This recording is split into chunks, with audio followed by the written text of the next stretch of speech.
Hey everyone, welcome to day 2 of this benefit event for the Ukrainian Academy.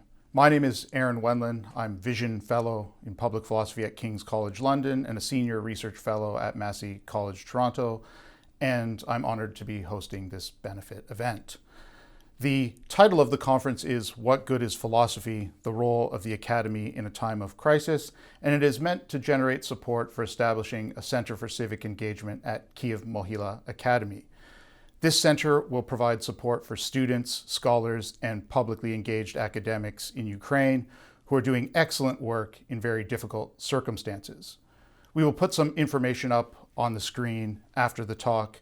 Please use this information to contribute to this important cause. With that said, it's my pleasure to welcome Kieran Setiya. Kieran teaches philosophy at MIT, where he works on ethics and related questions about human agency and human knowledge. He is the author of Midlife, A Philosophical Guide, and Life is Hard, How Philosophy Can Help Us Find Our Way. The title of Kieran's talk is Public Philosophy, Amelioration, and Existential Value. Kieran, thanks for doing this, and over to you. Thanks so much, Aaron. It's good to be here, and it's an honor to be talking to you and whoever else is out there about the value of philosophy, and in particular, the value of public philosophy. Of course, this is perhaps immodest since this talk is an instance of public philosophy, but this will be a potential exception to everything I say. I'm going to start with my discomfort with the phrase public philosophy, with its faint echo of public indecency or public defecation, the sense of doing in public what should properly be done in the privacy of one's own home. I wonder sometimes if that's a deliberate illusion. After all, some of the original public philosophers, some of the most public philosophers, Diogenes and the Cynics in the 4th century BCE, would shit, piss, and masturbate in public. And the phrase public philosophy reminds us of that. Now, here I'm using the phrase in one of the two meanings distinguished by Wikipedia, my research source, which is public philosophy as doing philosophy in public or for a non-academic audience. Wikipedia helpfully distinguishes a second meaning, public philosophy as philosophy applied to issues of public interest, especially topical ones that have to do with matters of social and political urgency, as in, for instance, the invasion of Ukraine. Now, those two meanings are often conflated, I think in part because a lot of philosophy that is public in the first sense, done for a non-academic audience, meets both definitions. It's philosophy as social and political engagement, or in a shorthand I'm going to use in this talk, activist philosophy. And that does, I think, fit pretty well with the Cynics, who dismissed Plato's theorizing about immaterial forms as airy nonsense. Diogenes called Plato's discourse a waste of time, and Diogenes urged us to get out into the streets and engage in a revolution against social norms. What I'm going to be doing today is making a plea for public philosophy that is not activist philosophy. Excuse me. Although there is going to be a little twist at the end. Now, I should say at the outset that I don't discount the value of activist philosophy, but I think the case for non-activist public philosophy is less commonly made. And I'm going to work towards my conclusions by doing some philosophy in connection with a case study, the cautionary tale of an iconic activist philosopher, John Stuart Mill. So John Stuart Mill was born in 1806. He was the son of James Mill, a Scottish historian, political economist, and philosopher. James was a disciple of Jeremy Bentham, the first great utilitarian in moral philosophy, arguing that we're morally required to promote the greatest happiness of the greatest number. James Mill met Bentham in 1808, and he was an immediate convert. On the principle that charity begins at home, he decided that his son's education would be an experiment in maximizing utility. According to Isaiah Berlin, it was, quote, an appalling success. Success because John Stuart Mill, did go on to be the most influential British philosopher and public intellectual of the 19th century and an important social reformer. Appalling, I think, for the loneliness and deprivation Mill experienced. He was sheltered from interaction with other children. He learned Greek at age 3 and was reading Plato by 7. He learned Latin at 8 and was reading Newton's Principia at age 11. And his teenage years were spent on logic, political economy, psychology, and law before he turned to Bentham and philosophy at 15. At the age of 20, already an accomplished thinker, John Stuart Mill had a nervous breakdown. In Mill's autobiography, he chronicles his experience, his grief, in terms that are both stark and in a way rather unenlightening. So here's a quote. "I was in a dull state of nerves, such as everybody is occasionally liable to, unsusceptible to enjoyment or pleasurable excitement. One of those moods in which what is pleasure at other times becomes insipid or indifferent. In this frame of mind, it occurred to me to put the question directly to myself. Suppose that all your objects in life were realized, that all the changes and institutions and opinions which you're looking forward to could be completely affected at this very instant. Would this be a great joy and happiness to you?" And an irrepressible self-consciousness distinctly answered, no. There's a mystery there. Why? Why would the achievement of Mill's deepest desires be a matter of indifference? What had gone wrong with his life? Now, you might say quite a lot had gone wrong with his life. He had this domineering father who had imposed on him a life project about which he couldn't feel authentic. There was his isolation, the dearth of close relationships. But what I want to look at is Mill's self-diagnosis. So in his autobiography, one of the great works of public philosophy, he tries to draw philosophical morals from his breakdown and from his recovery. He reports 2 reversals in his thinking as his sentiments revived. And here's the first, quote, "I never indeed wavered in the conviction that happiness is the test of all rules of conduct and the end of life. But I now thought that this end was only to be attained by not making it the direct end. Those only are happy, I thought, who have their minds fixed on some object other than their own happiness, on the happiness of others, on the improvement of mankind, even on some art or pursuit, followed not as a means, but as itself an ideal end. Aiming thus at something else, they find happiness by the way." There's an insight here that's not original to Mill. It's the paradox of egoism, the idea that the exclusive pursuit of your own happiness is an impediment to happiness. Now, why would that be? The thought is it's a crucial condition of happiness that you care about things other than yourself. You don't have to be altruistic. What you care about might be baseball or philosophy or particular people, not humanity at large.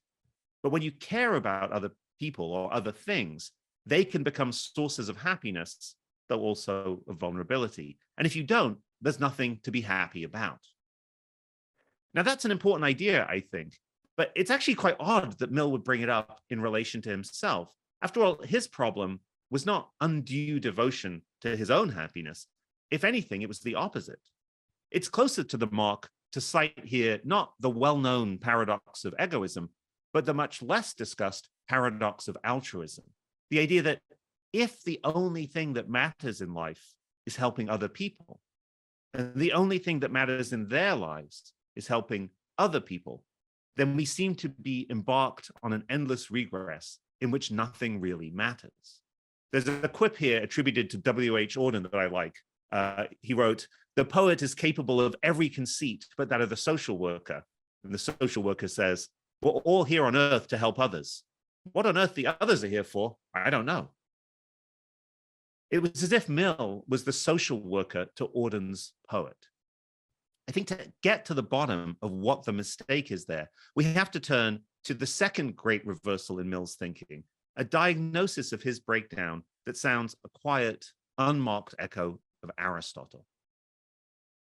So what Mill calls the other important changes in opinions was that, quote, "For the first time, I gave its proper place among the prime necessities of human well-being to the internal culture of the individual, and in particular for Mill, to the expression and refinement of human feelings in the appreciation of art." Now, people are sometimes harsh about the aesthetic merits of Mill's own writing. His fellow Victorian Thomas Carlyle, to whom Mill actually credited the paradox of egoism, Carlyle wrote to a friend in 1872, quote, "You've lost nothing by missing the autobiography of Mill. I've never read a more uninteresting book. It's the autobiography of a steam engine." But I find it hard to be unmoved by Mill's account in his autobiography of reading, 2 years after his mental crisis, the poetry of William Wordsworth. Another quote. What made Wordsworth's poems a medicine for my state of mind was that they expressed not mere outward beauty, but states of feeling and of thought colored by feeling under the excitement of beauty. They seemed to be the very culture of the feelings which I was in quest of. In them, I seemed to draw from a source of inward joy, of sympathetic and imaginative pleasure, which could be shared by all human beings, which had no connection with struggle or imperfection, but would be made richer by every improvement in the physical or social condition of mankind. From them, I seemed to learn what would be the perennial sources of happiness when all the greater evils of life shall have been removed. And I felt myself at once better and happier as I came under their influence. Mill goes on, there certainly have been, even in our own age, greater poets than Wordsworth, but poetry of deeper and loftier feeling could not have done for me at that time what his did. I needed to be made to feel that there was real, permanent happiness in tranquil contemplation. So what exactly did Mill learn about the value of art? And why do I think it matters so much to public philosophy? This is where Aristotle can help us. Aristotle was the original champion, one of the most articulate champions of tranquil contemplation. There's this disorienting fact about Aristotle's Nicomachean Ethics, that they spend 9 books on the practical virtues of courage, temperance, and justice, only to end in book 10 by demeaning the practical life in favor of pure intellect. What's going on there? And the interesting thing to me is how closely Aristotle's reasons for disaffection with the life of practical virtue, activism as it were, match the reasons given by Mill for his turn to the culture of the feelings. So here's Aristotle. Now, the activity of the practical virtues is exhibited in political and military affairs, but the actions concerned with these seem to be unleisurely. Warlike actions are completely so. No one chooses to be at war or provokes war for the sake of being at war. Anyone would seem absolutely murderous if they were to make enemies of their friends in order to bring about battle and slaughter. But the actions of the statesman are also unleisurely and aim, beyond political action itself, at despotic power and honors, or at all events, happiness for him and his fellow citizens. A happiness different from political action and evidently sought as being different.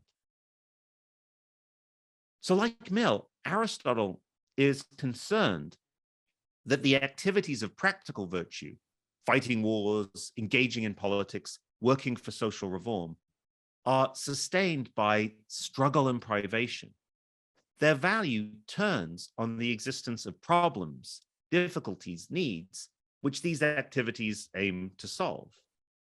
In an ideal world, which is what Aristotle is imagining in book 10 of the end of his Ethics, there would really be no need for the practical virtues. That's why it would be insane to make enemies of friends so that you have opportunities for courage in battle. Equally lunatic, Mill might say, to foster human suffering so that there's work for him to do. Now, this is all consistent with acknowledging that the activities of the statesman and the politician and the social reformer really matter. What Aristotle says is that they're not, quotes, final without qualification, and that they don't make for the best or ideal life. That's because for Aristotle, the value of political action is ameliorative. In a way, it's the value of a double negative. Responding to injustice or suffering or war, it extinguishes something bad. Like social work and political reform for Mill, its purpose turns on struggle or imperfection. In other words, it depends on conditions we would rather do without, we'd rather not face. There's a contrast here with what I've called existential value, the kind of value that activities have when they don't depend on needs we would be better off without. The value of contemplation, for Aristotle and Mill is in that sense existential. It doesn't respond to trouble or imperfection, suffering or strife, but is in a way gloriously redundant. It's not something we need to do in order to prevent injustice or harm, but something that would be worth doing even in an ideal world where we didn't have those problems to solve. Now, although he doesn't refer to Aristotle, Mill must have read the Nicomachean Ethics. Most likely he read it in Greek at the age of 10. And the question that vexed him, how would you feel if your reforms were instantly realized, I think evokes this Aristotelian contrast between ameliorative value and the positive worth of contemplation. Mill is asking, if justice could be eradicated, if human suffering was dissolved, what would be left for us to do? And before his nervous breakdown, Mill had no clear grip on an answer to that. His activities had value, but they were all addressed to regrettable human needs. That's why poetry was so important to him. In it, he found, as he says, a source of inward joy, which had no connection with struggle or imperfection. The pleasures of poetry aren't those of hardship overcome, but are, as he puts it, perennial sources of happiness that remain when all the greater evils of life shall have been removed. The problem with Mill's early life was that it didn't give him any hint or any clear grip on what's worth doing except to reduce the scale of human suffering. And the problem is that if the best we can hope for in life is not to suffer, to live a life that's not positively bad, to ameliorate the negative, it's not clear why we should bother to live life at all. It'd be better, or just as good, never to be born. That's why we need activities that have existential value, as it might be philosophical contemplation for Aristotle or poetic contemplation for Mill. Although there are more mundane activities that have existential value. It's not just abstract philosophy or high art. It's telling funny stories or listening to pop music or swimming or sailing, carpentry and cooking, playing games with family or friends, what the philosopher Zena Hitz has called the little human things.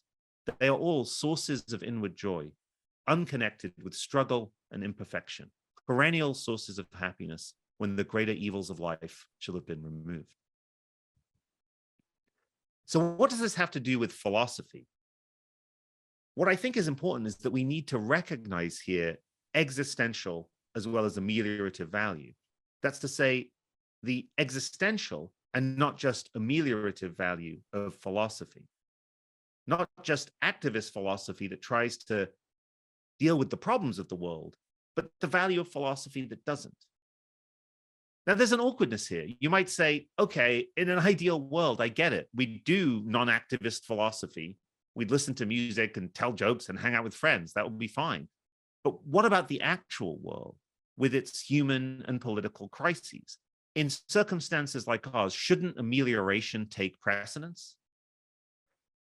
Aristotle takes a very hard line here. He associates existential value with the life of the gods, who don't need to engage in ameliorative action, and argues we must not follow those who advise us, being men, to think of human things and being mortal of mortal things, but must, so far as we can, make ourselves immortal and strain every nerve to live in accordance with the best thing in us.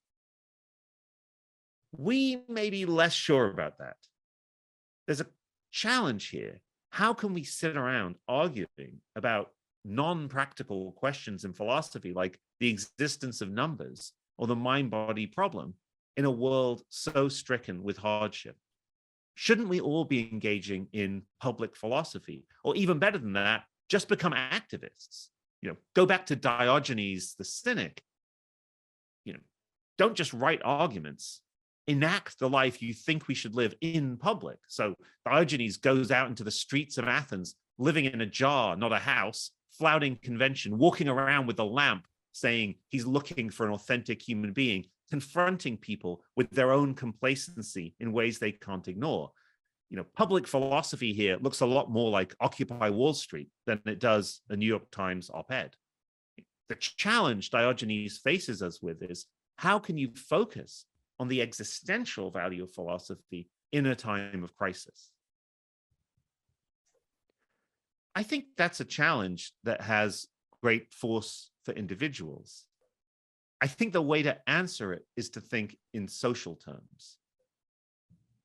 When we imagine a future in which the existential value of philosophy is forgotten, in which no one works on the nature of beauty or why there's something rather than nothing or how we know anything at all, we're imagining a future that is dystopian, a dismal prospect for humankind. Now, I think it's tempting to overstate just how bad that future is. Philosophers are prone to say things like, the unexamined life is not worth living, as if philosophy is essential to any good life. Diogenes himself said that, quote, to one who said, I'm ill-suited to philosophy, he replied, then why live at all if you have no interest in living well? To manage our lives properly, we need either reason or a rope. And I think that's too strong. I think philosophy is a powerful source of meaning in life, of human flourishing. I'm not suggesting it's essential to it. But again, I think that's a point about how individuals relate to philosophy. Collectively, we have to ensure the survival of philosophy, even in its existential, non-applied forms. In a way, we need philosophers, though, as in all collective action, it will often seem hard to defend one's own individual decision in terms of its marginal effects. I mean, we need there to be philosophers. We don't need me to be a philosopher. There's a puzzle there that philosophers have written about collective action, but it's a puzzle that arises in other cases. In this respect, philosophy is like the arts, also continuous with the little human things. We need artists, but again, you don't need me to be one. Now, in drawing this comparison between the existential value of philosophy and the value of art, I don't mean to suggest that philosophy is just for fun or entertainment. I mean, to be honest, nor is art. But I do think that one of the values of philosophy in its existential forms is to be entertaining, or at least edifying. I think this comes into focus for me most vividly in pedagogy, which is in a way the most pervasive form of quasi-public philosophy. I mean, it's in the academy, but it's not aimed at specialists. If we rightly want students to love philosophy, we should want them to go on engaging with philosophy in their lives after school. But the only way that's going to be possible if there is good public philosophy for them to engage with. And then at that point, and here's the twist, the contrast between existential and activist public philosophy begins to blur. But there is really an activist point to public philosophy of this non-applied existential sort. Doing it is a way of showing people that philosophy matters, that it's worthy of public support. It's a kind of activism on behalf of philosophy itself. I want to return here to a final anecdote or quote attributed to Diogenes the Cynic. When asked why people give to beggars but not philosophers, Diogenes replied, because they expect that they may become lame and blind, but never that they'll become philosophers. And I think we should try to change that. Sharing the existential value of philosophy is itself a way of working to ameliorate what I think of as a social harm, the precarious place of philosophy in public and private universities right now. And in that way, it speaks to an existential challenge for philosophy itself. Thanks. Thanks very much, Kieran. I really enjoyed your talk, and if you don't mind, I have a few follow-ups. Sure. Yeah. In some ways, you talked a little bit about near the end about the blurring of what you've called sort of activist public philosophy, and let's call it edifying public philosophy or edifying philosophy. And I wonder how those two things relate, because the way you sort of sketched it out, it is sort of activist philosophy is we're taking our philosophical ideas and using them to wrestle with current affairs and address current problems, and they help us come up with policy solutions and so on. Whereas the edifying philosophy is something we do almost for our own sake, right? Going back to Mill, that this is something we do as an individual for individual pleasure, and we need to have a space for this in our lives for them to be good lives, something like this. But presumably, even the edifying philosophy addresses problems or questions if it's still to be philosophy. So how do these two things relate here? is it edifying to think about these problems without to the activism, or I don't know. Anyway, it just seems like they might be closer than you imagine. I think there's a very, very deep question here. So there's this idea, and I think it's the question that Aristotle doesn't quite get in focus himself. So Aristotle, I think, if we think of ameliorative value as the value of activities that solve regrettable needs, putting it that way brings into view the thought, well, maybe not all needs are regrettable. Not all productive activity that answers a need is answering a need we'd rather do without. And Aristotle has a tendency himself to treat, I think, all needs as regrettable. So he's puzzled, for instance, at the end of the Ethics about friendship. You know, ideally, you wouldn't need other people. You could just contemplate by yourself, but too bad, we're human beings, so we have social needs.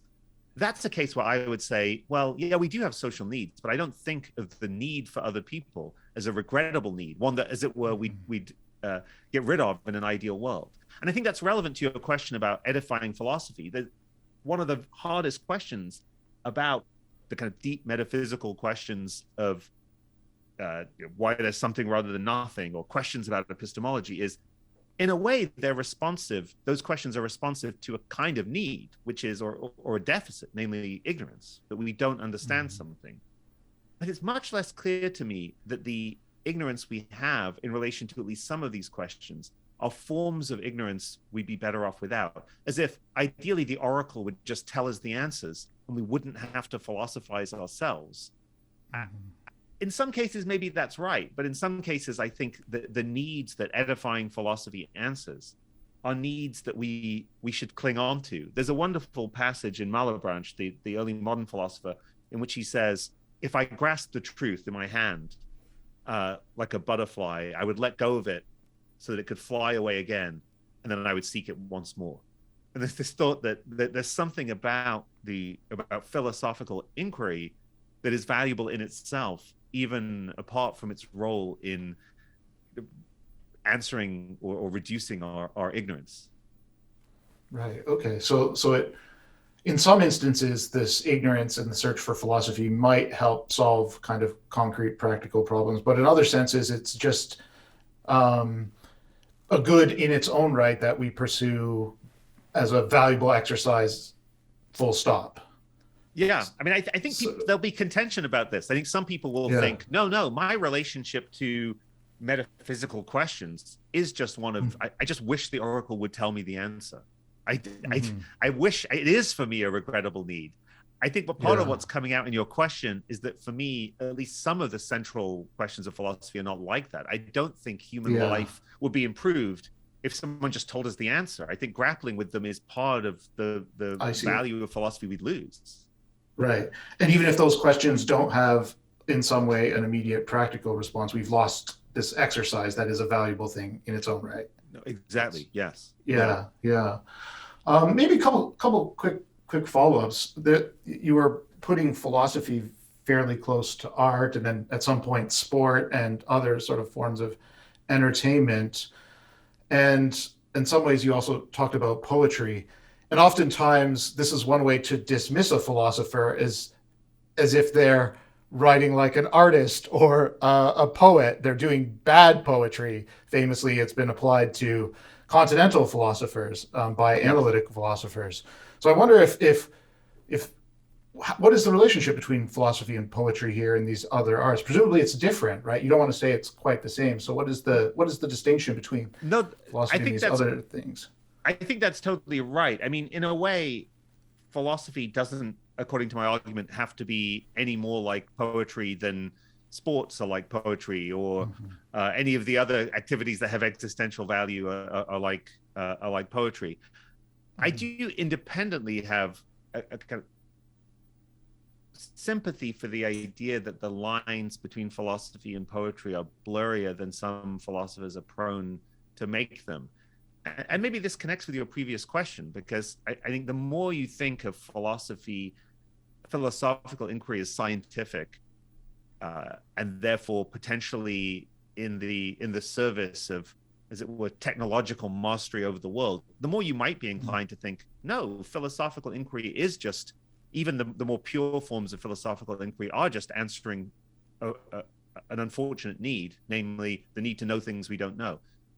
the more you think of philosophy as humanistic, as the more likely you are to be sympathetic to what I said, namely that some of the central speculative activities of philosophy are more about the engagement than about getting the answer as quickly as possible. And in that respect, I think the lines between philosophy and poetry are maybe an art are a little blurrier for me than they are for some philosophers. I mean, I think it's still true that philosophy is a quest for truth in a way that art and poetry aren't, but explaining in what sense that's so is not something I think there's a short answer to, because there are ways in which a lot of art and poetry itself is engaged in finding a human truth. So I think I don't think there's a quick answer from my point of view to the question how to distinguish philosophy from other kinds of humanistic exploration of our relationship to ourselves, one another, and the world at large. Okay, great. Well, I think that's an excellent place to leave it. Kieran, thanks so much for participating in this benefit event for the Ukrainian Academy. I appreciate it. I'm sure my Ukrainian colleagues do too. I also appreciate everybody attending. Please contribute what you can. It means a lot, and it will make a real difference. And Kieran, thanks again. I really appreciate it. Thank you so much. It's an honor to be part of this.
Thanks everyone for attending What Good is Philosophy, a benefit conference for Ukraine. My name is Aaron Wendland. I'm Vision Fellow in Public Philosophy at King's College London, and I'm the host of this benefit event for the Ukrainian Academy. This benefit conference is designed to generate support for students, scholars, and publicly engaged academics in Ukraine who continue to study and conduct their research under very challenging circumstances. Every contribution counts, and you can make a donation at civic.ukma.edu.ua/donate.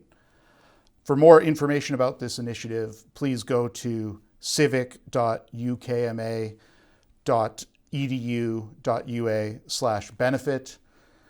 With that said, it's my pleasure to welcome Agnes Callard to this benefit event for Ukraine.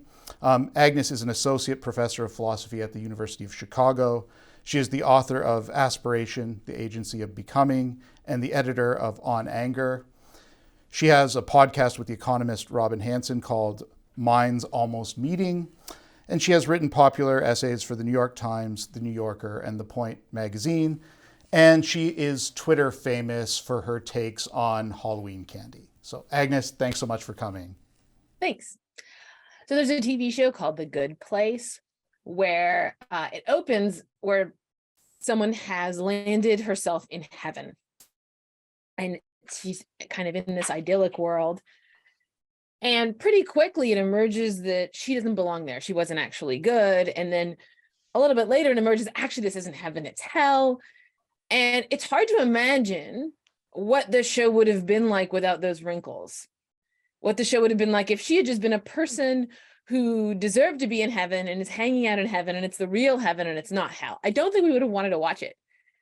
Somehow we like watching this show because of the specter of evil and badness and suffering that this show has, that every show has.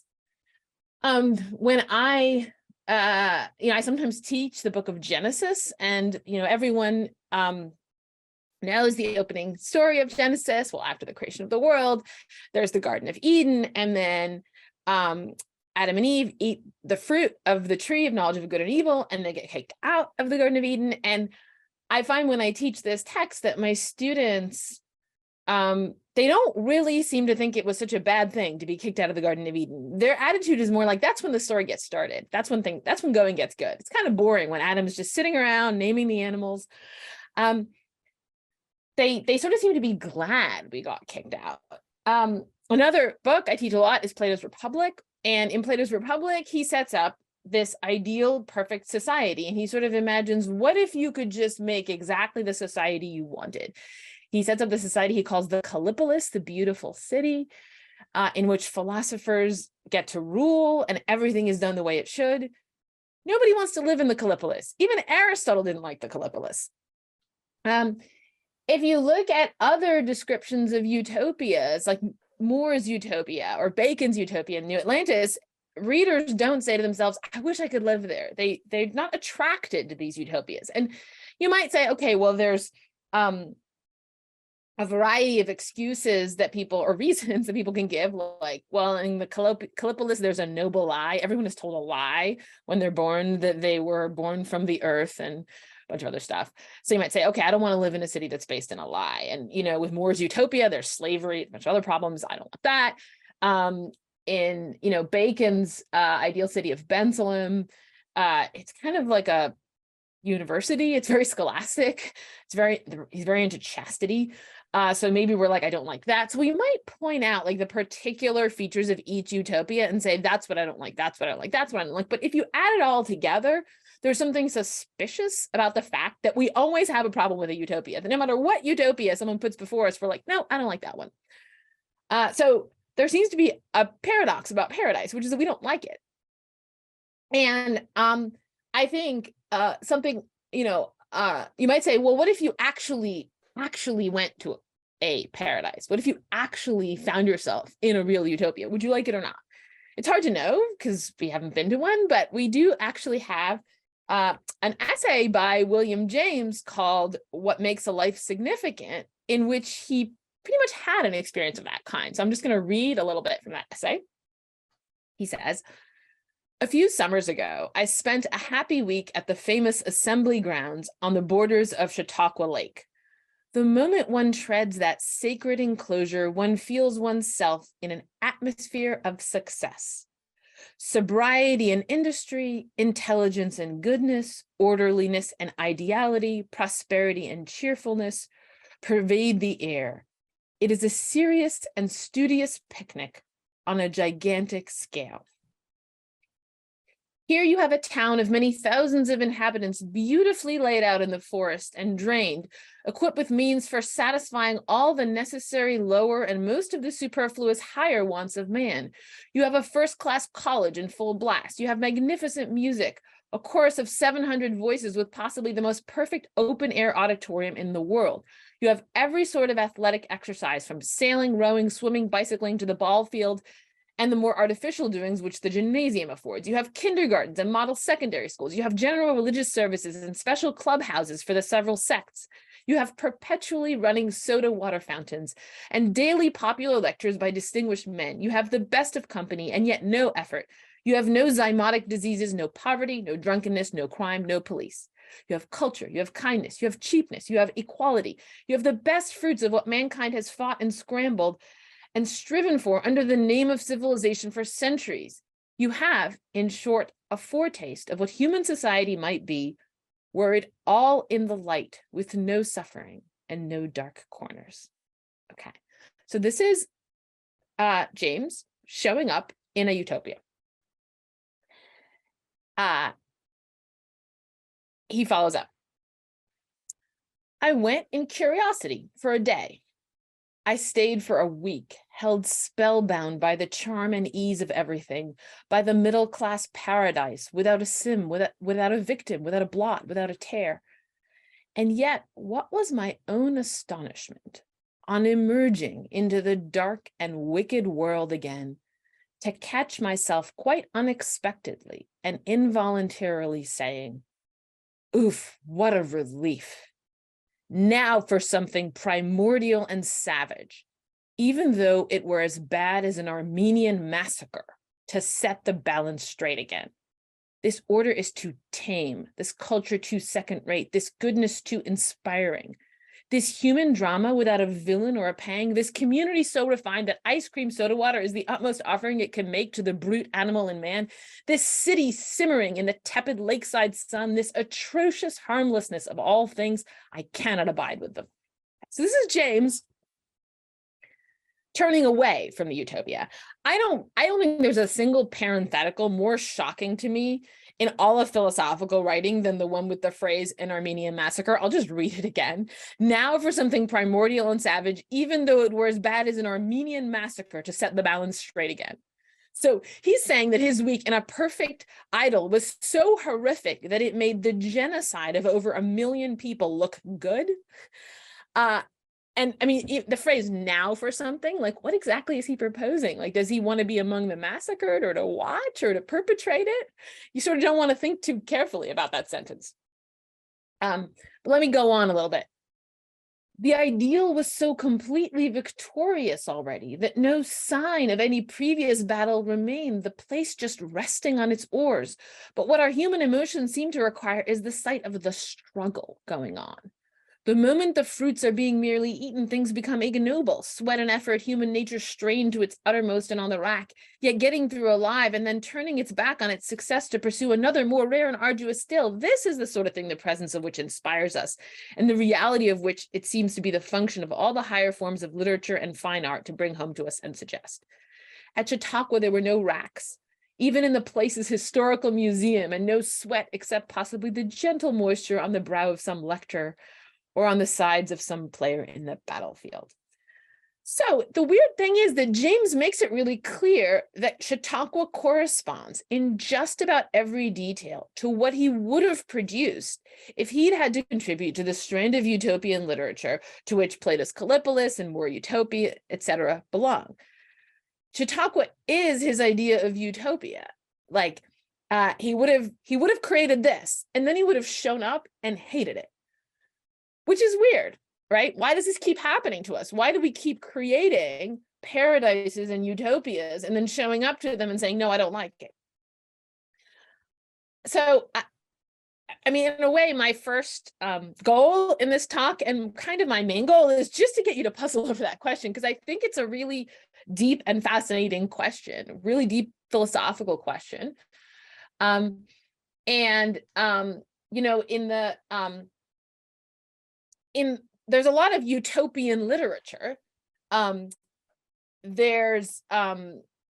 mean, famously, there's a lot of utopian satirical literature, right? Like Butler or Swift. And it sort of seems hard. It's hard to actually put your finger on any kind of utopia that anyone would find satisfying. Now, you might say, so the question is why? Why are we disappointed by all of the utopias we create? James's answer is that struggle is missing. What's missing is struggle and striving and strife and all that.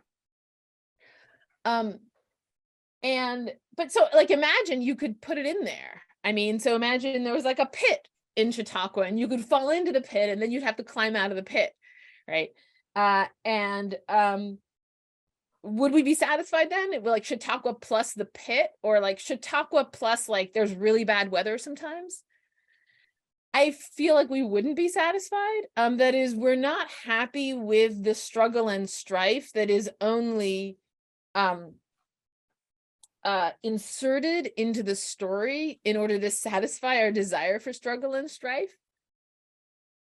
We want it to be real struggle and strife. But if you ask yourself what makes struggle and strife real struggle and strife, that is, what are we doing when we are struggling and battling and competing and working, doing the kind of struggling that James finds so essential to reality and inspiration? Well, those efforts are always directed at something. They're goal oriented.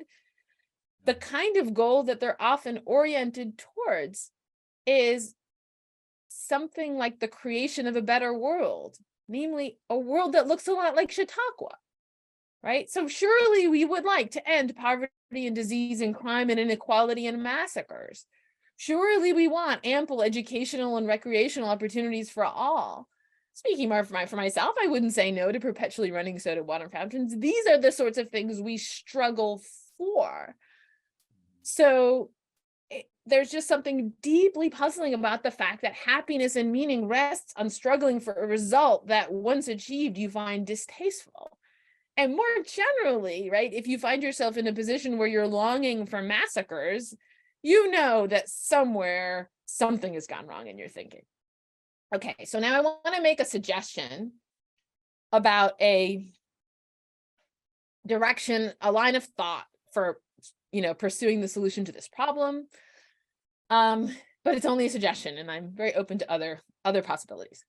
So one thing that is very striking about James's description of Chautauqua is the focus on leisure activities. It's full of leisure. It's a world full of leisure. So college and chorus, athletics, school, religion, lectures, boating. So he's describing a world where human beings are in large part freed from constraint and necessity and hardship. And utopias in general are going to be equipped with, the means for satisfying our necessary lower and most superfluous higher wants of men. So they solve our problems and they leave us at leisure. And James feels that leisure is somehow unsatisfying as a mode of being, but it's hard to imagine what else our utopias could aim at. So I think here I want to bring in Aristotle, who, contra James, thinks, in fact, leisure is the point of life. That is, the best and most valuable and most noble kind of life is the life that is at leisure. And the way that Aristotle argues for this claim is in part by distinguishing leisure not only from work and struggle and strife. James himself sets up that distinction, but also on the other end from rest and relaxation.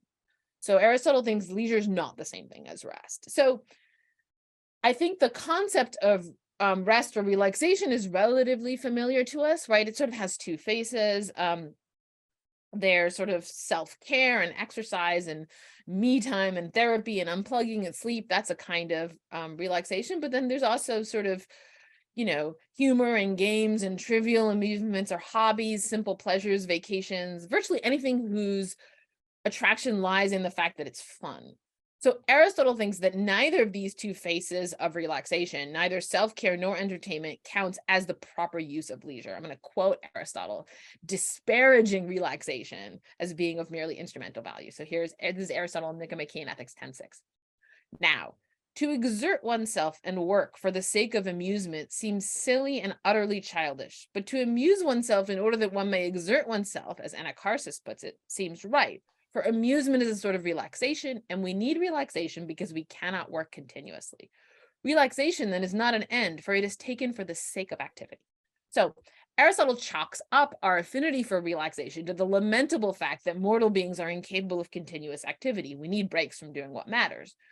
A person who worked in order to relax would just be getting things backwards, like a person who cooks dinner in order to do the grocery shopping. So Aristotle says that relaxation is for the sake of getting back to work. Relaxation is for the sake of striving and struggling and fighting and competing and all of that. And that's because Aristotle says no one would live for the sake of trivial amusements. And that's in a way what James is picking up on. This is a life of trivial amusement. The point of life can't be not doing anything serious. But here we get Aristotle's signature move. Doing is said in more than one way. Only one of those is work. The other pertains to leisure. So, I'm using work here very broadly to cover all the stuff that's like struggle and strife. Work it's characteristically instrumental, and it involves the management of constraints and trade-offs and the demands of survival. It's when there's something that you have to do and the world tells you, roughly speaking, what that is. And now you might happen to find work fun, right? Or some forms of work fun. And so you might be less inclined to take breaks from it. People we call workaholics are the people who are inclined to conflate the fact that they happen to enjoy their work with being at leisure. So they waste their leisure in overwork, just as restaholics who confuse leisure for relaxation squander their leisure in idleness, escapism, and trivialities. Every few months on Twitter, there's a debate about the propriety of working nights and weekends, like academic Twitter or tech Twitter. And you can see the workaholics face off against the restaholics, right? So the workaholics are addicted to work, just as the restaholics accuse them of being, but the restaholics are addicted to rest. Aristotle would say, none of you people are aware that there's a third thing, leisure. Aristotle says that there's a proper use of leisure as leisure. That is a use of leisure where you don't convert it to rest. And he calls that the serious, the Greek word is spoudios, the serious or zealous or good or real use of leisure, the proper use of leisure, right? Where you don't convert it into anything, but you use it for itself. And he thinks that's the point of life, and he thinks it's the point of cities to create leisure. Okay, but what is that? What is it when you're using leisure as leisure? What is the proper use? What is it like? What does it look like? Aristotle has an answer. It's really weird. His answer is contemplation. So contemplation is a mental activity, but not a mental process. It doesn't have distinct temporal parts like a beginning, a middle, and an end. It's homogeneous all the way through. So it can't correspond to research or problem solving or inquiry or discovery or argumentation. It's not the quest for new knowledge, but it's like the active exercise or meditation on some mental contents that are already in your possession. He doesn't give any examples of the sorts of things you might contemplate, except to assert that the paradigmatic contemplator is God, and God's paradigmatic object of contemplation is God again. So Aristotle's God is a being of pure thought who thinks about nothing other than itself. When we contemplate, we imitate God's thinking of God. If you find it hard to imagine what in the world he's talking about and what that activity would even look like, welcome to the club. Very few Aristotle scholars would claim to really understand what thought thinking itself means. I'm actually pretty doubtful that Aristotle understood it. And these doubts come from reflecting on Aristotle's life. So here's what Aristotle did. I mean, he embarked on a detailed naturalistic study of every animal under the sun. He compared tyranny, oligarchy, and democracy. He researched spontaneous generation. He refuted Platonism in math. He cataloged various kinds of error and sophistical argumentation. He invented logic. He did a role-playing battle with someone who denies the law of non-contradiction. He explored all the ways that actuality is prior to potentiality and vice versa. None of these activities count as contemplation, nor does lecturing students about contemplation or tutoring Alexander the Great.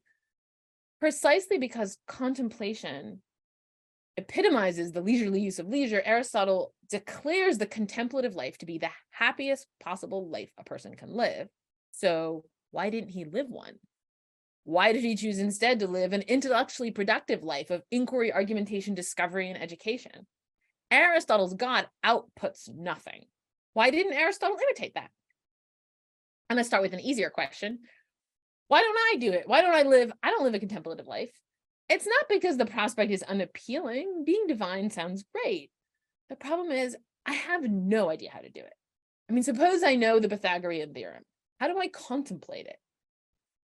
There's no switch in my head that I can flip where I turn some piece of my knowledge from off to on. Like I could imagine the formula a squared plus b squared equals c squared hovering before my mind's eye, but I could slap on a triangle as an accompanying diagram. None of that really seems like thinking. It sort of looks more like daydreaming. And if I'm struggling to contemplate the basic truths of math, I'm even further from knowing how I would go about contemplating like the pure activity of thinking itself.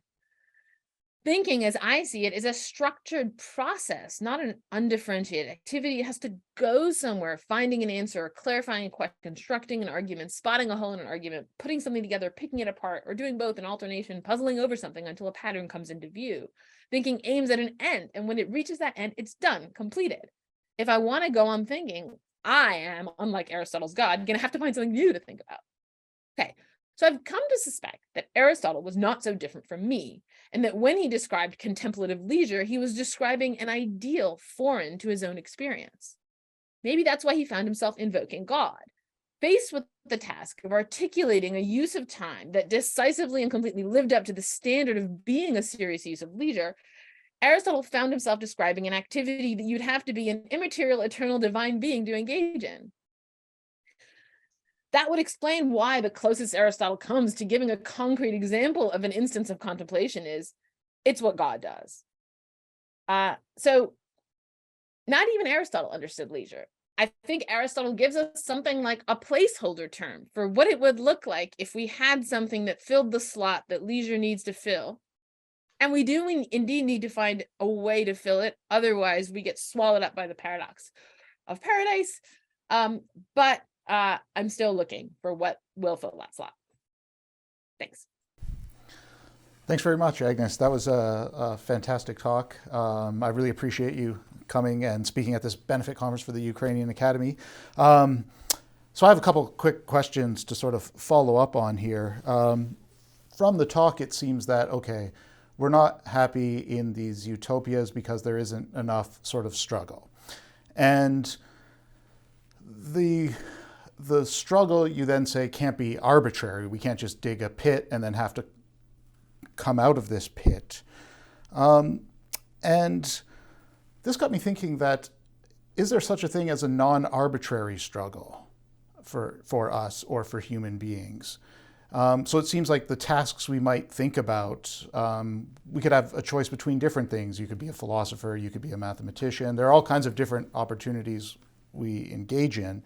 And I was just wondering if this struggle that we have to engage in order to be satisfied, this sort of means end activity, is there some version of it that's necessary? Is that what Aristotle was looking for as opposed to arbitrary ones? Because if arbitrary ones don't do the trick, what is it that would do the trick? Presumably it has to be some kind of necessary or timeless and eternal or some kind of... Anyway, this is the worry that if an arbitrary struggle doesn't do it, is there a necessary one that we all engage in that enables us to achieve happiness or something to that effect? So I think we can come up with non-arbitrary struggles. The problem is we're going to run into another problem. The most natural examples of non-arbitrary struggles are struggles to improve the lot of man, right? So struggles to fight a war against a tyrannical oppressor, or to, you know, improve like the global climate, food population, decrease poverty, all of that. Those struggles seem non-arbitrary in the sense that they're achieving good ends. But the problem is that we're not going to be able to make use of those sorts of struggles in our utopia. And so it's precisely that the getting out of the pit is divorced from any such project that makes it seem arbitrary. So the question is, are there any non-arbitrary struggles that are also not oriented towards the production of utopia? Right. And this seems to be where Aristotle comes in with his notion of God contemplating God as the one example of this. But we don't have anything for us, given that we're not gods. I do have a thought about, like, the closest thing that I have to like, I don't have the switch, you know, where I can start contemplating, but that is if I'm just sitting in my office, like I was before I started talking to you, just sitting in my office, I wasn't thinking about, you know, utopia and William James and all these things, right? But now I am, right? Now I'm thinking about all these things. And so there is actually a weird way in which there's a version of that switch, which is like another person. That is the sort of effort or struggle to explain something to someone else is a kind of struggle that does activate the relevant sort of knowledge in you. And like anyone who's ever taught has experienced this, where you feel like you're actually understanding the ideas almost for the first time when you're teaching them. And like, why couldn't I just do this activating move alone? That's a potential example. Like, is that struggle arbitrary, or is it essential? I find it a little bit harder. Right. Okay.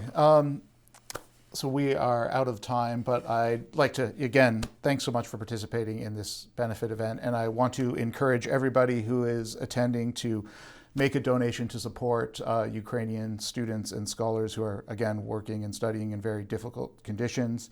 And again, thank you very much, Agnes, and we'll be in touch.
Thanks everyone for participating in this benefit event for the Ukrainian Academy.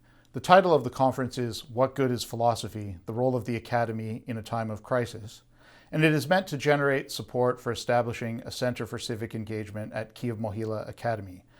This center will provide support for students, scholars, and publicly engaged academics in Ukraine who are doing excellent work in very difficult circumstances. We'll put a slide up on after the talk to explain what you need to do to contribute to this initiative, and we appreciate any and every contribution you can make. With that said, it's my pleasure to introduce Dominic Lopes. Dom is University Killiam Professor in the Department of Philosophy at the University of British Columbia and a Fellow of the Royal Society of Canada. He is the author of Being for Beauty, Aesthetics on the Edge, and Understanding Pictures, along with a host of scholarly and popular articles about the nature of aesthetic value and its human significance. The title of Dom's talk today is Beauty at the Barricades. And Dom, it's a pleasure to have you here. I appreciate it, and I'm sure my Ukrainian colleagues do too. And over to you. Thank you so much, Aaron, for that lovely introduction and for the opportunity to speak on this really important occasion. So I'd like to start with what good is philosophy? I think the question is really, what good is philosophy in times like these? We're facing a climate crisis, perhaps even a catastrophe. And on top of that, a war in Europe, a brutal war in Europe, a heartbreaking war in Europe. And it's easy as philosophers to think that our voices are muted at times like this. And I work in aesthetics. And I think the question, what good aesthetics in times like this, is particularly pressing. I mean, it's not just now, it has been for some time. So I'd like to read a quote. This is 1968. 1968 is a bad year in America. And Monroe Beardsley is president of the American Society for Aesthetics, and he's addressing his peers. And he says this: aesthetics ought to be done with quietness and patience, but a quiet voice is all too easily drowned out by the cries of anguish and anger that we hear around us. And patience is a virtue that only those who live in a less terrified world can afford to cultivate. We may doubt that beauty is what the world needs most right now, when quite different goods, intelligence and charity, for example, are more likely to restore our sense of community and stop us from creating a society whose answer to all problems is violent repression. The aesthetic point of view is difficult to sustain. It may even seem absurd. I feel the tug of what Beardsley is saying. And I think that we should stop and take it seriously. We should think and take it seriously. But at the same time, I think that he misses some important things. So I'm going to mention a couple of obvious ways in which perhaps aesthetics is not absurd, even at a time like this. So firstly, we can think about what's worth fighting for. And it involves family and security and livelihood and lofty ideals such as freedom. But it also includes what we're proud of. And what we're proud of is often our arts, our customs, our folkways, the fabric of our cities that we inhabit, that we make homes for ourselves. Those are all things worth fighting for, and many of them are worth fighting for because they have aesthetic value. And so we shouldn't forget that. We shouldn't, maybe it's at times like this that those values are maybe seem less trivial than they might otherwise. There's another thing though. Symbols are really important to us. I think over the last year, I've noticed how important symbols have become for us. So the wonderful sense of humor that Ukraine has deployed in sending messages to Russia, in postage stamps, in street performances, in art galleries, in memes, in video clips on YouTube, sending messages that, unlike propaganda messages, do not dehumanize the sender. And that is aesthetic stuff. And then I think about the blue and the yellow, which is now everywhere. It's all around my city. If I look across the street out my window, I see blue and yellow hanging from the building across the way. And it symbolizes resisting while remain. This is what it means to me: resisting while remaining true to our ideals, right? And I think that is a wonderful symbol, and I think that will be a symbol that's a legacy of this war. So there's a couple of obvious points in response to Beardsley's justified worry, but I'd like to spend the rest of my time making a less obvious point, a more subtle point, but I think perhaps an important point. So the point is going to be that aesthetic cultures are ways engaging with each other in groups around aesthetic objects, are organized around value in a way that gives us a really good model for how we should think about our ideals, the ideals that are worth fighting for. Okay, so that's what I'd like to talk about for a few minutes. And the first thing I'd like to do is say more about what I mean by aesthetic. That's a technical term that comes out of the 18th century, and it can mean a lot of different things to a lot of different people. So aesthetic value, I think, is at home. I want to use the word home. It's at home just about everywhere. So it's in the fine arts, for sure. And it's in the popular arts, for sure, but it's in nature as well. It's in ideas. So I think that philosophical ideas and mathematical ideas and historical ideas can be beautiful. It's in the design of our environment. We build an environment around ourselves, and we're very attentive to how it makes us feel to aesthetic considerations. The design of machines and tools. Think about the phone that you might be watching this show on. It's being designed with aesthetics in mind. Domestic decoration. It's very important to us. It's how we make the world that we inhabit ours. The clothing that we wear. So notice how I'm getting closer and closer to the heart of who we are. So now our bodies, food and drink, social interactions, how we interact with each other, our personal traits, our relationships. All of these things can be good or bad in aesthetic ways. There are lots of ways in which they can be good or bad. So none of them is specifically aesthetic.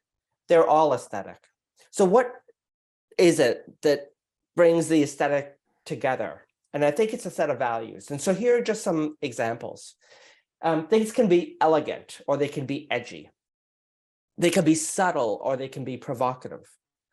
They can be powerful, or they can be sentimental. They can be vivid, or they could be lifeless. They can be somber, or they can be riotous. So these are some examples of ways in which things can be good or bad aesthetically. And I think that you can all see those things as aesthetic when you encounter them. I mean, it might be difficult to understand why they're aesthetic, what makes them aesthetic, but that they're aesthetic, I think, is pretty obvious to most people. I don't want to downplay the question, why are they aesthetic?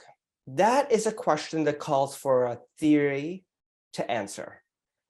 So a theory of aesthetic value will tell us a bunch of things. It'll tell us what makes these values aesthetic ones rather than moral ones or epistemic ones. That is to say, values having to do with knowledge, or political values.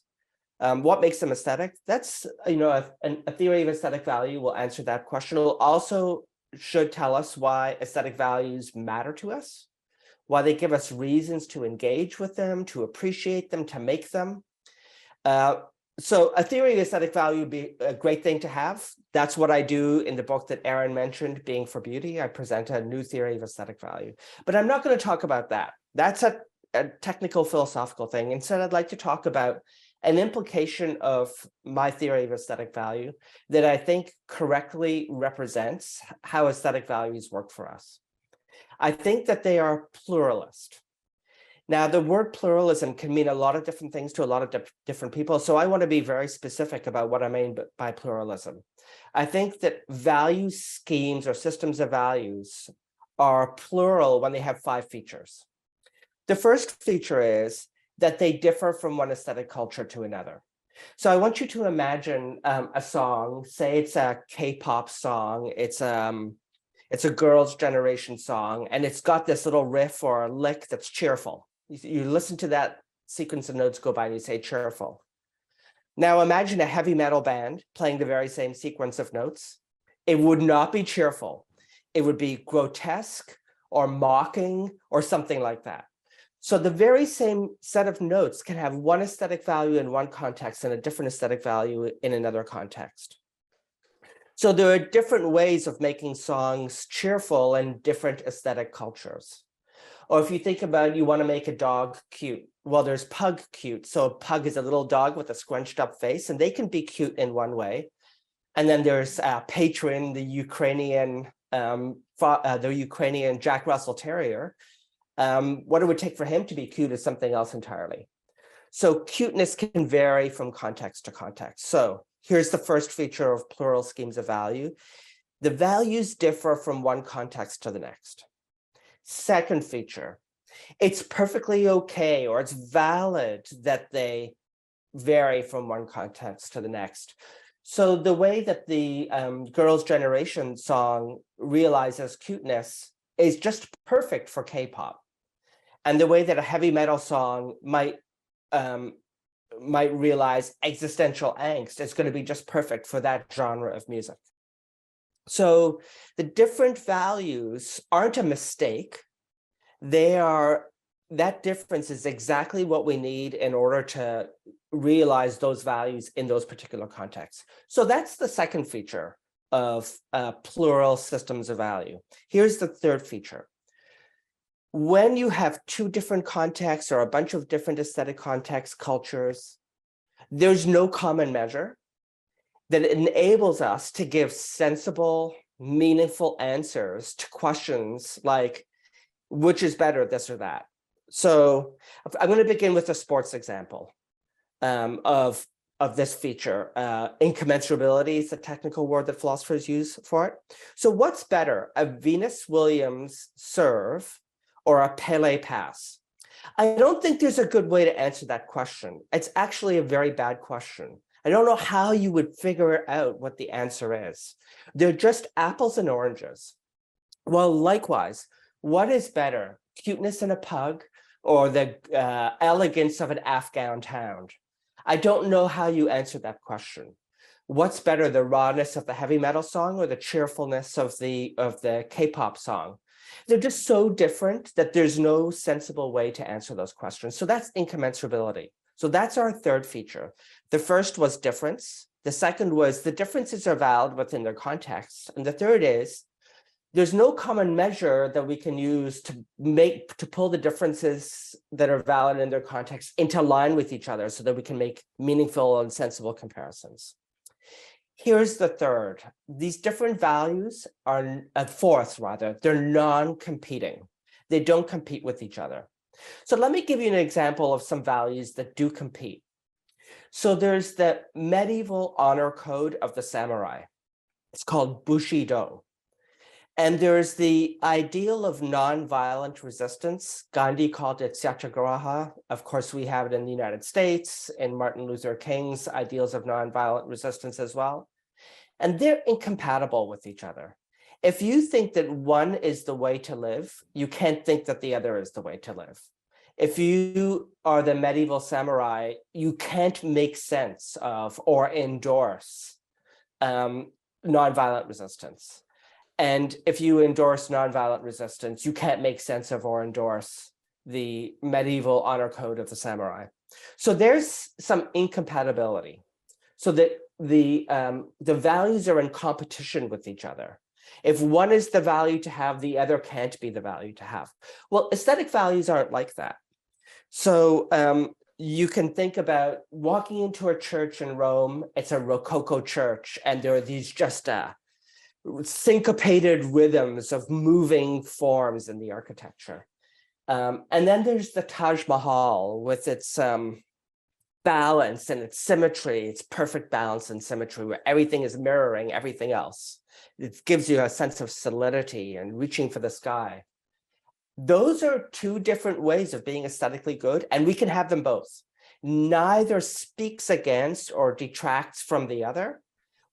We can have as many aesthetic goods as we want and never be like running out of room for them. in our aesthetic lives.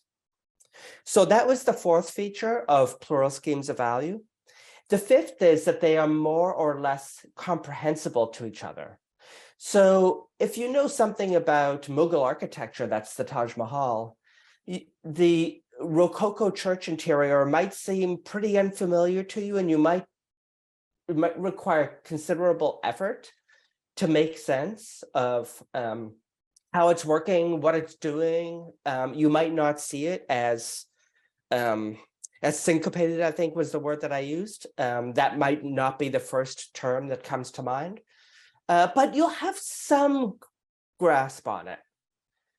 Likewise, if you're into heavy metal, you might find the K-pop world difficult to make sense of, but there will be something to latch on to.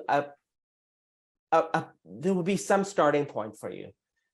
So there's some examples where there's a great distance between two aesthetic cultures, and therefore it's a challenge for members of one culture to make sense of what's going on in the other culture. Sometimes there's much less distance between them. So if you're into the K-pop scene and you're listening to some Tokyo pop, you may have a great deal of off-the-bat appreciation of what's going on there. So this fifth feature of plural value schemes is that they are more or less comprehensible across cultural boundaries. It's a matter of degree. Okay, so here are the 5 features again. Values differ from one cultural context to the next. Within each context, its values are valid. When we're looking at comparing values across contexts, it doesn't make sense. There does seem to be an algorithm for answering questions about which is better and which is worse. It's apples and oranges, as we say. So there's no common measure, there's incommensurability. They're non-competing. So not only do we have difference and valid difference and incommensurability, but having one value does not diminish another value. The values are not in competition with each other, and they're more or less mutually comprehensible. So we can feel most at home in our local aesthetic cultures, and we can feel that more distant aesthetic cultures require effort for us to understand. Okay, so that's what I mean when I say that aesthetic value schemes are plural. I don't think that all value schemes are plural. I think it's arguable that moral values are not plural, that they do compete with each other, that they are commensurable. There's a common measure, that differences across cultural context are a challenge to be resolved by converging rather than something to celebrate and accept. I would suspect that epistemic values are like this as well, and political values are also like this. They're not plural. Aesthetic values are plural. I don't think that they're the only values that are plural, but the pluralism of aesthetic values is one of the great things about aesthetic life, that it is a domain in which we can interact with each other, recognizing and celebrating our differences from one another and seeing them as opportunities to explore.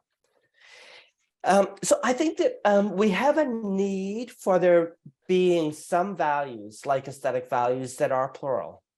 So here I'm going to read a passage from an Israeli philosopher, Joseph Raz, who died about a year ago, and whose thinking about these matters has influenced me quite deeply. So he's talking about encounters with difference, and he says, when we encounter these differences, value differences, they threaten our commitment to and confidence in our own values. I choose A over B, but was I right? Skills and character traits cherished by my way of life are a handicap for those pursuing one or another of its alternatives. I value long contemplation and patient examination. These are the qualities that I require to succeed in my chosen course. Their life requires impetuosity, swift responses, and decisive action. People whose life requires these excellences despise the slow contemplative types as indecisive. They almost have to to succeed in their chosen way of life, they have to be committed to it and to believe that the virtues it requires should be cultivated at the expense of those which are incompatible with them. Hence, a variety of dismissive attitudes to the virtues of competing ways of life. And I think one of the lessons of the last year and maybe the last century has been Raz is not putting it strongly enough when he says dismissive attitudes. There can be violence and genocide in the extreme cases. So aesthetic life, as I see it, offers us a golden opportunity to interact with each other where we can respect difference and celebrate difference. And I think that that is something that is worth fighting for. And I think that that is something that is at stake in our world right now. And I hope that the side in favor of respect for difference is victorious. If they're not, I think we're all in a great deal of trouble. So there are some reflections on why I think that maybe it's especially at times like this that aesthetics can do some good for us. Thanks, Eric. Thank you, Dom, for an excellent talk. And listening to you speak got me thinking about, in some ways, the current war in Ukraine, and maybe this, if you don't mind, I want to sort of ask a couple questions that are related to sort of the aesthetics of the current war, just to see where we go. But maybe I'll begin with a general question before getting to the more specific ones about what do you see to be the overlap between aesthetic value and moral and political values? Because you described sort of aesthetic value, the way I was understanding your take on it is that it is a cultural, it's a cultural artifact, or a cultural community shares a set of these aesthetic values, and it all makes sense within that community. But communities are political organizations as well. They have more, so I wonder how they relate, particularly when the aesthetic values can be plural, but maybe the political and moral cannot. So maybe this is the first more general theoretical question. And if we want to take it and make it a bit more concrete, I actually think that a lot of what is happening on the ground in Ukraine and in the Russia-Ukraine war has to do with a fight over aesthetic values.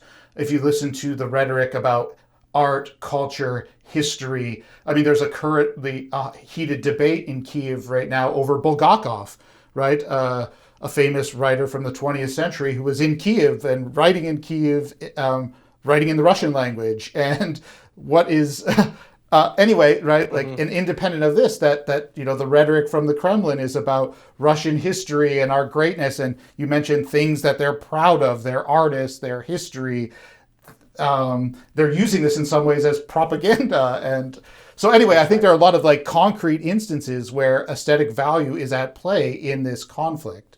So maybe the more general question, and then maybe the specific question, if you can. Good. I love those questions. I have a lot to say, but I'll try to limit myself. So the first thing is, you remember when I was first responding to Beardsley's worry, I said symbols matter, and our pride in our treasures, our aesthetic treasures, our aesthetic monuments matters. But those are two-edged swords. So the Russians also have their symbols, and they also have their great writers and great composers, right? Whereas the point that I'm making about the importance of aesthetic life as a site for pluralism is not a two-edged sword. There, that is really a value that is embraced in Ukrainian culture and not, I think, in mainstream or official or totalitarian Russian culture. So let me say a bit more about that. The relationship between the aesthetic on the one hand and the moral and the political on the other is complex. So there's no question that aesthetic stuff can be co-opted to serve political purposes, nefarious moral purposes as well. The word I use is weaponized. So there's weaponized aesthetics. So we weaponize aesthetics against people of certain racial groups, people of various ethnicities, and so on. And this is something that is, it's a shame, and I think that we need to do something to combat it. It's especially the weaponization especially takes place when you have what you might think of as a bundling of aesthetic culture and other kinds of culture, a political culture, a legal culture, a language, right? You see them as bundled. You see Russian aesthetic culture as having to be one thing because there's just one thing that Russia is. So there's a kind of a monolithic conception of what will count as Russian culture. When you have this bundling of the political, the moral, the linguistic, and the aesthetic. And I think that respect for diversity, and what I hope Ukraine is fighting for, is understanding that those things can come unbundled. So there doesn't have to be one Ukrainian aesthetic culture. There can be many. So if you look in diverse, polyethnic societies where people are allowed to, pursue their interests, it's not a close correlation. There shouldn't be a close correlation between the music that they like and the painting that they like and the politics that they have. It's when those correlations are imposed from the outside that I have a concern about the loss or disrespect for the pluralism of aesthetic life. So perhaps it's a little bit unfortunate, this debate that's happening in Kyiv right now about this resident of Kyiv who wrote in Russian. I mean, maybe I would suggest that that person should be embraced. I mean, I don't know the content of what the person was writing. It was Bulgakov, Master and Margarita, is who they're arguing about. Maybe just writing in Russian should not be a big issue, because surely what we want is an open society in a place like Ukraine. It's going to be a European country, right? It's going to join the EU, and it should look like other European countries where there's an acceptance. Of course, it's emotional and it's hard right now.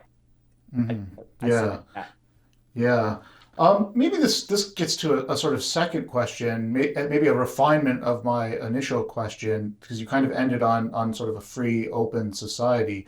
I wonder what the relationship is between your account of sort of aesthetic pluralism and democracy. It seems like, is it a democratic account of aesthetic value, or is that kind of one way to think about this if we're thinking about it in political terms, or? Yeah.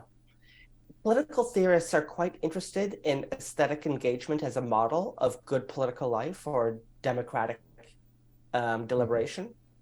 And I don't really know the details, but I can kind of understand the thought. And there's a history to this. So Hannah Arendt is an example of somebody whose political philosophy is highly influenced by Kant's aesthetics. And so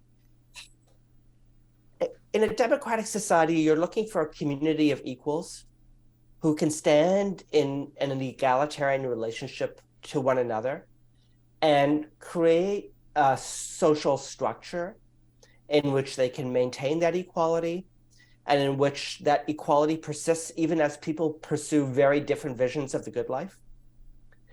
And when we're at our best aesthetically, we realize that.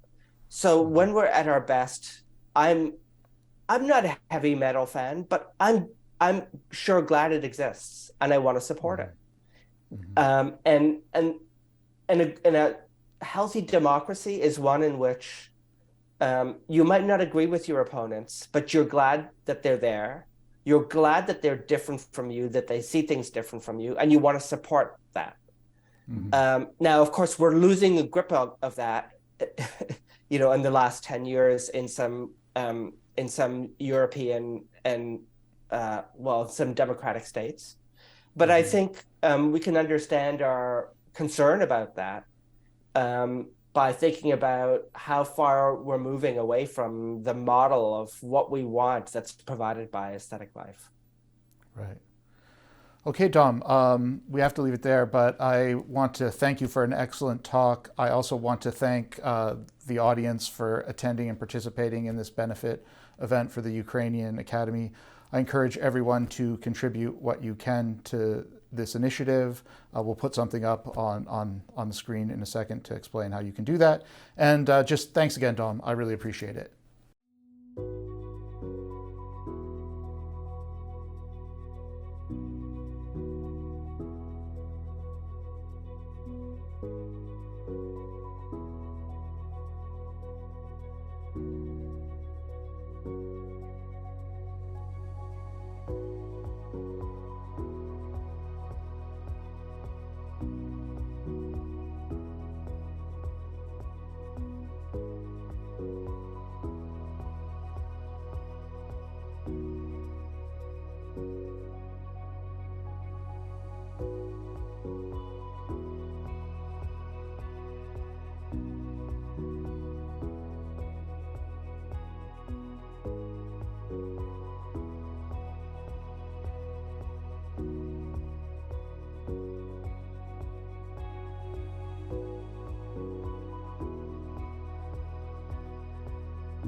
Thanks everyone for attending this benefit event for the Ukrainian Academy.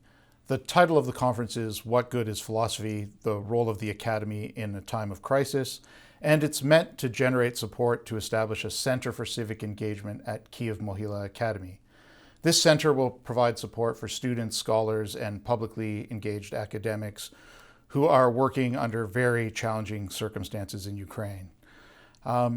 I encourage everyone to contribute what they can to this initiative. It means a lot to me and to all my Ukrainian colleagues. We'll leave a bit of information up on the screen after this talk, and that will help you figure out what you need to do in order to contribute. That said, it's my honor and pleasure to introduce Margaret Atwood. Margaret is the author of 18 novels, including Life Before Man, The Handmaid's Tale, and The Heart Goes Last. She has also written 18 books of poetry, 11 works of nonfiction, 9 collections of short stories, 8 children's novels, and 2 graphic novels. She has won numerous literary awards, including the Booker Prize, the Franz Kafka Prize, and the Governor General's Award. And she is the founder of the Griffin Poetry Prize and the Writers' Trust of Canada. Margaret, thanks so much for participating in this benefit event today. I have a few questions for you, if you don't mind. Unlike journalists, novelists are neither bound by the truth nor obliged to cover current affairs. However, some of your novels do grapple with contemporary social, political, and ethical themes. The Handmaid's Tale, for example, is set against the background of a climate crisis, and it clearly deals with issues of power and oppression. That said, to what extent or to what ends do you engage in social and political commentary? And in keeping with the theme of this benefit conference for the Ukrainian Academy, what good do you think your writing has done, and what good can it still do? Well, what a question. So novels are about people, even if they say they're about rabbits, they're always about people. And they always involve time. So something happens, something else happens, and then something else happens. And if nothing happens, we stop reading. So what can those things that happen be? They can be events that take place within families, but families live somewhere. They have a place, and the place that they have has certain conditions. So you're always describing people in time in a place. And when that happens to be a place in crisis of one kind or another, the individual characters cannot isolate themselves from the crisis that is going on all around them. If it's a flood, they're going to have to do something about the flood. They will react to it in some way. Either they will sit in their attic and say, I hope somebody rescues me, or they'll build a raft or send up an SOS. They'll do something. So if that crisis is an invasion, a war, everybody in that place is going to be caught up in it some way or another. And then events happen, stuff unfolds, conditions change, because time is involved. It's always involved in a novel. It may not be involved in a lyric poem or a prayer, but it's always involved in a novel. So Henry James' biographer, Leon Adele, said, if it's a novel, there's a clock in it. So it's time, people, events, place, all interacting. So when I'm writing a novel about a place in crisis, of course, issues of power and control have to come into it. Similarly with short stories. And if there's been a crisis in that place and in that time, and you're writing about a time after it, all of the people who have been through that crisis are going to have been affected by it. It's inevitable. So let us say that novels are about what used to be rather vaguely called the human condition. But more specifically, they're about people in time, in a place, reacting to events and to one another. You can't help it. There's going to be issues of power and control, no matter what you do. Now, the second question was about good. Yes, I was a philosophy student. Yes, I've read my Plato. Yes, it's problematic because who says what's good? And you would like to talk about the discussion that kicked off with Plato saying that poets should be expelled because they lie. But what do they lie about? Well, he thought they lied about the gods, unlike himself. So you're always going to have arguments about what is good. And those are arguments worth having, because if we're going to have any kind of a social policy at all, we have to have some notion of what we think is good. When I was a philosophy student, they were all into logical positivism, which didn't interest me. Ethics and aesthetics interested me, but they were not thought very highly of in philosophy departments in 1960. So I switched altogether into English, in which matters of ethics and aesthetics were much more prominent. You cannot know what sort of, quotes, good your writing is doing, and it's going to very much depend on who is defining good. But let us say that my opinion is that good is an open democracy. And let me add that my idea of bad is a totalitarianism of whatever kind. And I'm old enough to have seen a number of them come and go, having been born in 1939.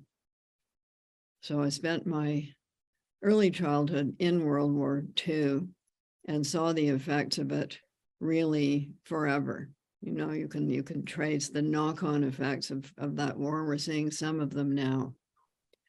So yes, catastrophes happen, and then they have lasting effects. And they rearrange time, place, and people. Novelists deal with all of those things. I take exception to your statement that they don't have to tell the truth. They have to tell the truth in some way. Okay, it may not be, the names may not be real. But if you say Napoleon won the Battle of Waterloo, that's a factual error. And unless you say right at the beginning that you're writing a piece of speculative fiction in which Napoleon did win the Battle of Waterloo, people will yell at you quite a bit, and so they should. Yeah, fantastic. So I guess maybe just quickly to dive into your own writing a little bit there. So when you're writing something like The Handmaid's Tale, you clearly have a sense of the target of criticism. In this case, let's say authoritarian regimes. So you're writing to the end of criticizing those regimes and for the sake of making that criticism public in some kind of novel or creative or accessible way. A theoretical question or two.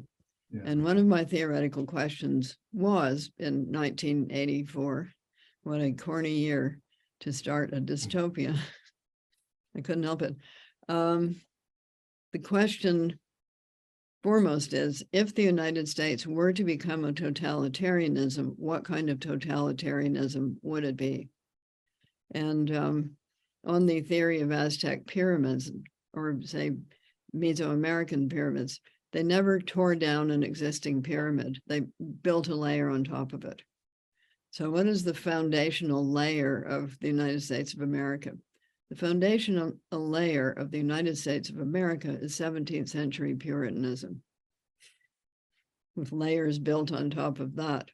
So you have a quotes Enlightenment layer that goes on at the end of the 18th century. But underneath it, there's this foundational, and by the way, it wasn't a democracy.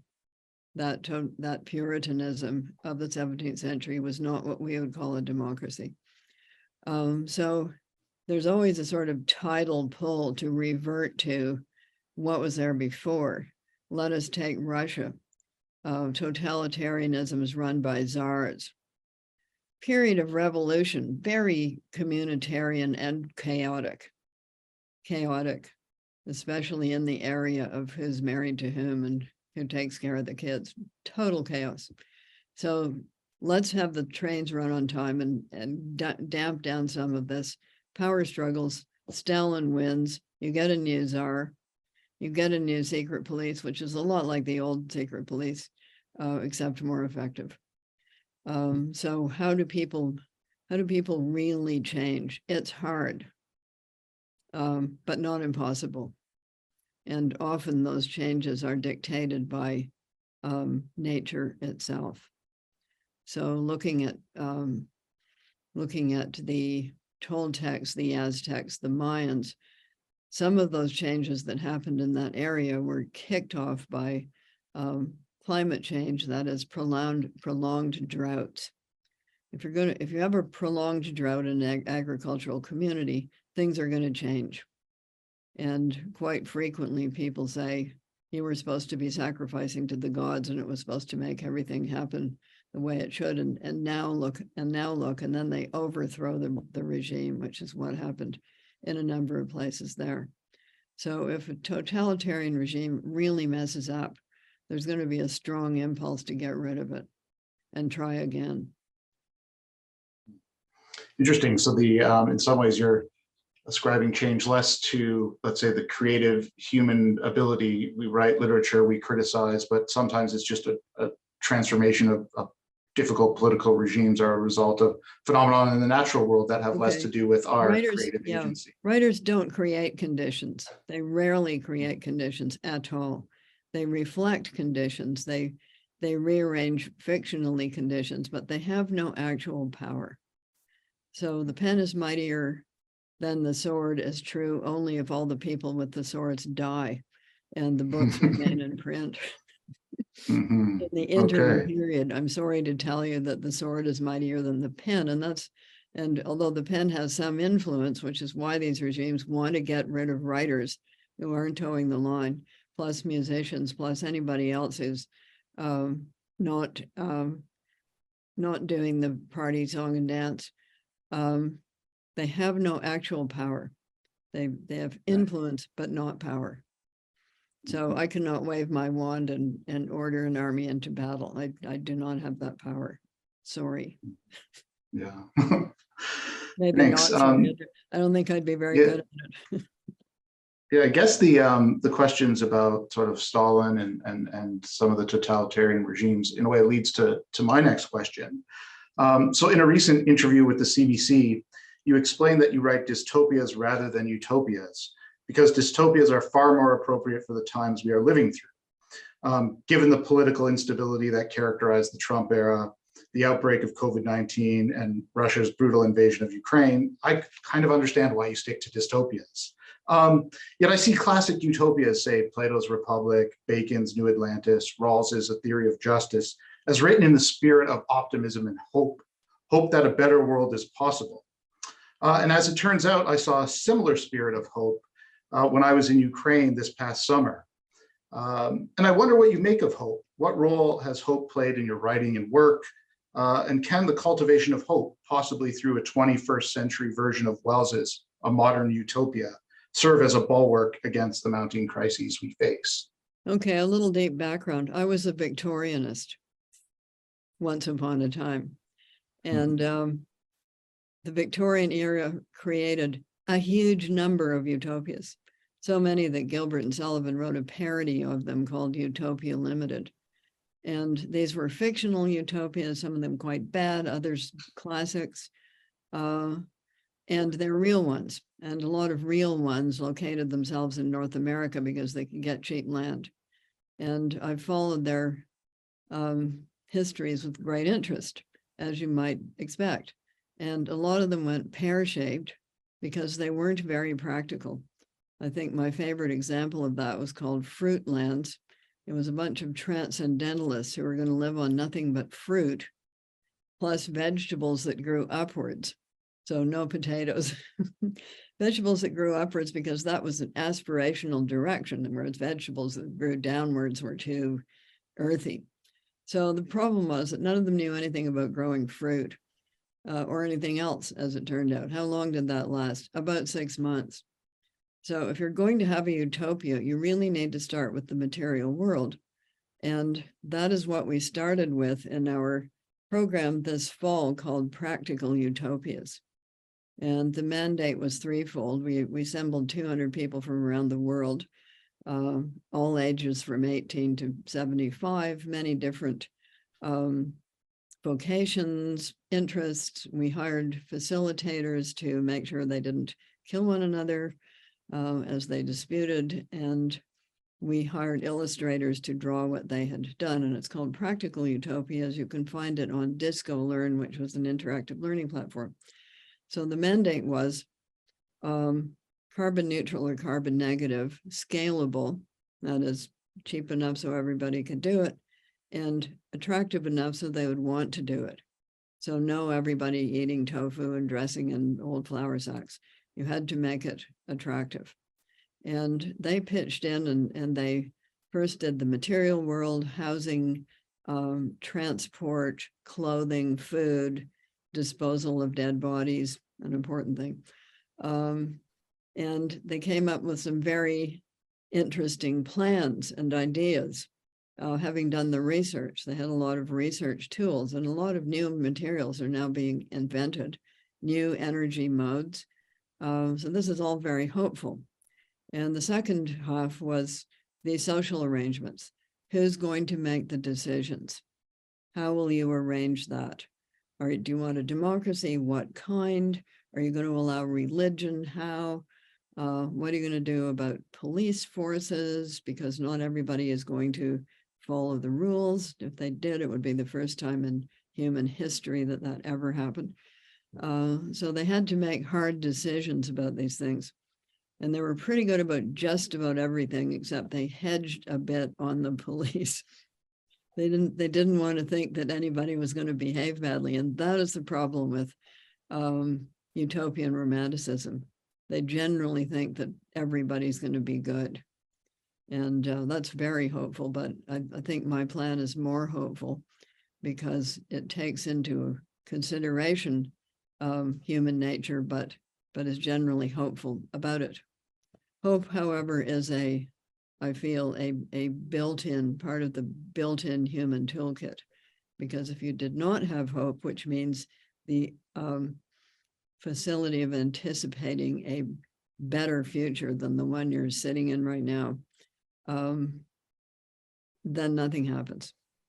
If you feel hopeless, nothing happens. So it's a necessary precondition for positive change, but it doesn't always work out, as you know. I like to set a fairly low bar. As long as people aren't actively killing each other, I tend to think, things aren't too bad. So your involvement in these practical utopias is in some ways an expression of your hope. Oh, I'm a very hopeful person. I was also the first participant in the Future Library of Norway, which started in 2014. And it's a Sleeping Beauty story. A forest will grow for 100 years outside Oslo. In each of those years, a different writer from around the world in every language that they use will submit a secret manuscript made out of words. It could be anything. You're not allowed to say what it is. So it could be a novel, a short story, a letter, a laundry list, one word, a poem, an essay, a film script. So secret, only 2 copies. You take it to Norway. It gets put into the Future Library of Norway. And in 2114, all of the boxes will be opened. Enough trees will be cut from the forest, which will have grown. Think how hopeful that is. And paper will be made to print the Future Library of Norway, assuming there will still be people, a Norway, an Oslo, a library, and that the people will still be interested in reading. So I guess the final question I have is, so in the Republic, Plato writes about an ancient quarrel between poetry and philosophy. The quarrel is over which genre should be prioritized when raising citizens of the polis. Plato is clearly critical of Homer's myth-making and storytelling, and Plato believes that the dialectical and argumentative style of philosophy should be the basis of education in an ideal city. For what it's worth, I've always thought the distinction Plato made between poetry and philosophy was far too sharp, not least because Plato's philosophy is itself filled with myth-making and storytelling. But as a poet yourself, I wonder what you make of the distinction between poetry and philosophy.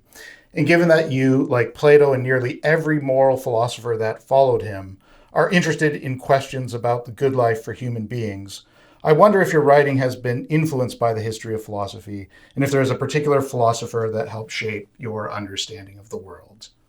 Okay, in a negative way, yes. Like, not this one, not this one, not this one. So there is a sharp distinction between poetry and logic, just to make it narrower. So in logic, A cannot be both itself and non-A at the same time. Whereas in poetry, A is routinely not A and itself at the same time through simile and metaphor. But let's just go back to basics. What is it that human beings do as a matter of course? And you can see pretty much what human beings do as a matter of course by looking at what small children do as a matter of course. They all learn languages. They're musical, they're rhythmic, they jump up and down. And from about the age of 1, they understand stories. Even before they can say them, they know that on this page, the cow is swimming in the river, and on the next page, it's gone out of the river. They know that there's this followed by that, which is what a story is. And human beings are innately storytellers.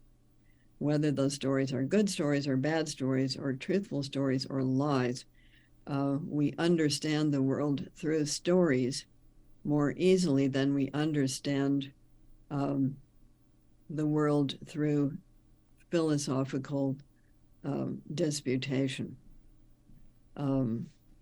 We are all prone to argue. Mm-hmm. Encounter a 7-year-old, you'll find a little lawyer. As the reasons why they should have an extra ice cream cone all laid out. So yes, those are things that human beings do. And since we do both of them, I see no reason to kick one out and prioritize the other one exclusively. These are human activities. We all do them one way or another.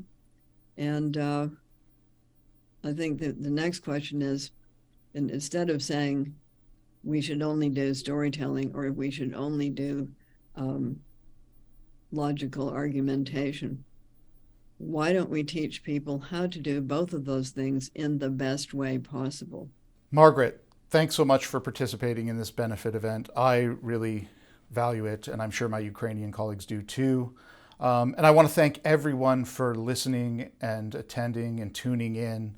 I encourage everyone to contribute what they can to supporting students, scholars, and publicly engaged academics in Ukraine. We will put something up on the screen in a minute to help you contribute to this cause. And thanks again, Margaret. Thanks, everybody. It means a lot. We appreciate it.